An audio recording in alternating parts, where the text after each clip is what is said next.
Кийинки хадис, бул хадис дагы Абу Хурайра радиаллаху анхудан келет. Өтө белгилүү хадис. Муттафакун алейх болгон хадис. Бухариде, Муслимде келет.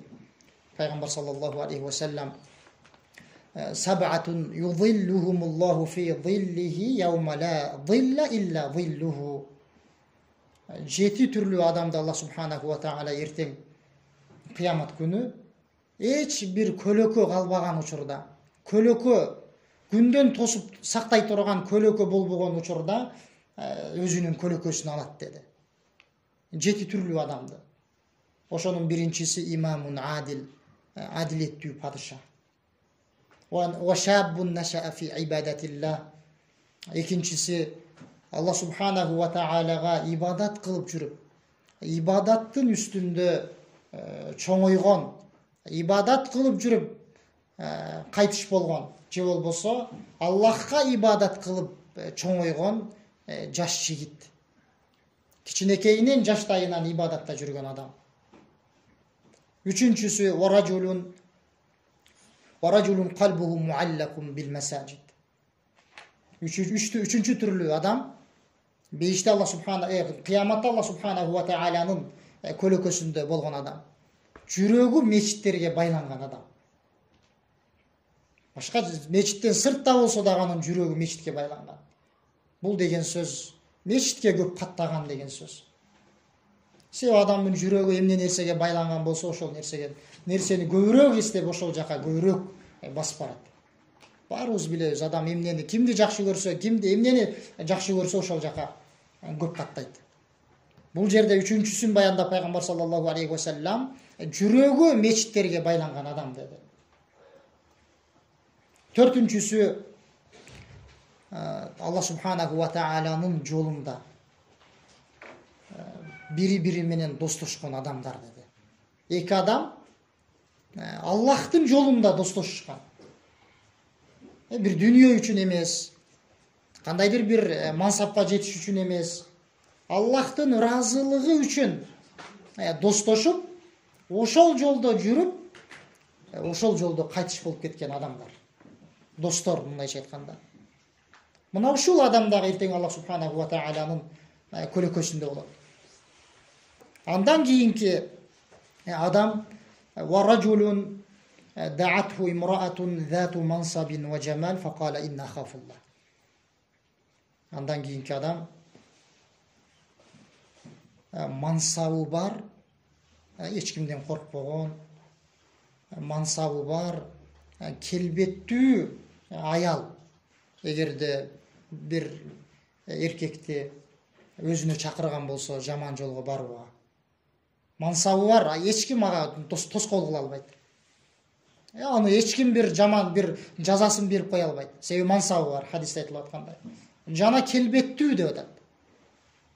Чырайлуу болгон аял жаман жолго чакырган болсо эмне деп айтат? Мен Аллах субханаху ва тааладан корком деп айткан адам. Жаман ал аял менен жаман жолго барбаган эркек деп атат. Эмне үчүн? Анткени бул адамды ал жерде Аллах субханаху ва тааладан коркуу гана тыйып турат. Ошон үчүн мен Аллахтан корком деп айтып атат. Себеби хадисте айтылып атат, ал мансаптуу аял.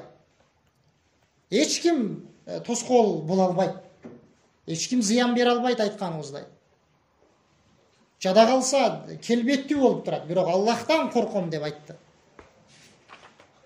Андан кийинки адам варажулун тасаддака би садакатин фа ахфаха хатта ла та'ламу шималуху ма тунфиqu яминуху.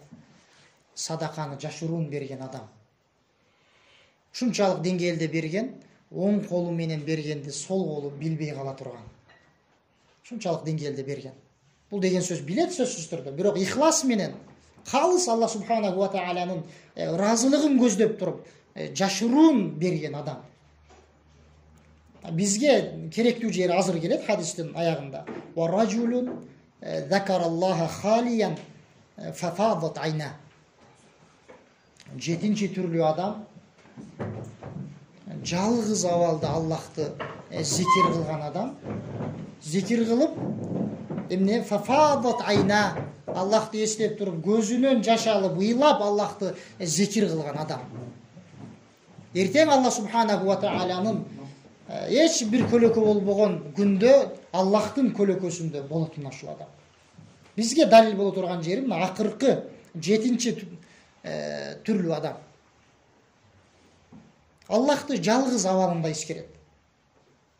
Бирөөлөрдүн алдында эмес, жалгыз денеси менен өзү жалгыз олтурган абалда. Алымдар айткандай, денеси да жалгыз, денеси дагы бош башкалардан узак жерде. Ошол эле учурда жүрөгү дагы бош болгон абалда эскерет. Халиял калб ва халиял жасад да. Жүрөгү дагы бош абалда эскерет, эч бир нерсени эсине албастан, пикирин бузбастан. Ошол эле учурда өзү жалгыз Алла субханаху ва тағаланы зикир кылат, ыйлаган абалда. Фафадат айна деди. Бул хадистагы бизге Алла субханаху ва тағаланы эскергенде жана Алла субханаху ва тағаладан корккон учурда көзүнө жаш алып ыйлаган адамдын фазилетин эскерип атат. Алымдар айткандай, мусулман адам 2 себептен ыйлайт, ыйлаганда. Биринчиси бул жерде бул 2 нерсе, 2 себеп Навауидин рахимахуллахнын сөзүндө дагы темада эскерилди. Аллах Тааладан коркуп ыйлайт. Жана ынтызар болуп Аллахка умтулуп ыйлайт. Качан ыйлайт Аллахтан коркуп десе, шейх айтат. Күнөө жасап алган. Ошол күнөөсү себептүү ыйлайт. Мен күнөөгө түшүп калдым. Мунун себеби бул ыйлоо Аллахтан корккондугунан келип атат. Коркуп мен күнөөгө түшүп калдым. Эртеги акыбалым кандай болот деп ыйлайт. Экинчи себеп Аллах Таалага умтулгандыгынан, Аллах Тааланы сүйүп, ынтызар болуп ыйлайт. Качан ыйлайт мындай болуп? Шейх айтат, адам бир ибадат жасап атканда, ибадатты бир амалды, салих амалды жасаганда ыйлайт дейт. Себеби кулчулук кылып атат да. Эми ошол кулчулукту жасап атканда ыйлап кулчулук кылат Аллах Таалага дейт. Бул ыйлоо корккондугунан келип аткан жок, бул сүйүнүчтөн келген ый. Сүйүнгөндүгүнөн. Жанагы жогоркудагы биринчи хадисти эскергенде айттык го. Пайгамбар саллаллаху алейхи вассалам 2 себептен ыйлап аткан болушу мүмкүн деп. Же кыямат күндөгү азыр жана ошол абалды эстеп корккондугунан ыйлашы мүмкүн, же болбосо Аллах Тааланы сүйүп, жакшы көрүп ыйлашы мүмкүн деп.